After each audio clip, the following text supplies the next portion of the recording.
Pioneer ଓଡ଼ିଶାର ଏକ ପ୍ରମୁଖ ଖବରକାଗଜ।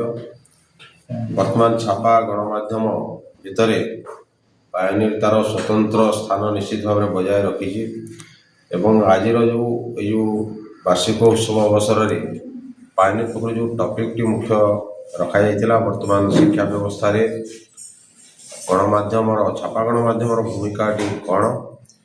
ବର୍ତ୍ତମାନ ଯେହେତୁ ସୁପ୍ରିମକୋର୍ଟ ତାଙ୍କର ରାୟରେ ପ୍ରକାଶ କଲେ ଯେ ଛାପା ଗଣମାଧ୍ୟମ ସବୁଠାରୁ ବିଶ୍ୱସନୀୟ ବୋଲି, ତେଣୁ ବର୍ତ୍ତମାନ ରାଜ୍ୟରେ ଛାପା ଗଣମାଧ୍ୟମ ଏକ ନୂତନ ଜୀବନଦାନ ପାଇଛି କହିଲେ ଅତ୍ୟୁକ୍ତି ହେବ ନାହିଁ। ନିଶ୍ଚିତ ଭାବରେ ଛାପା ଗଣମାଧ୍ୟମ ଲୋକଙ୍କ ପ୍ରତି ତା ଦାୟିତ୍ୱ ପାଳନ କରି ଆସିଛି ଏବଂ ଲୋକମାନଙ୍କର ଅତୁଟ ବିଶ୍ୱାସ ମଧ୍ୟ ଆଜି ପର୍ଯ୍ୟନ୍ତ ନିଜ ହାସଲ କରିପାରିଛି।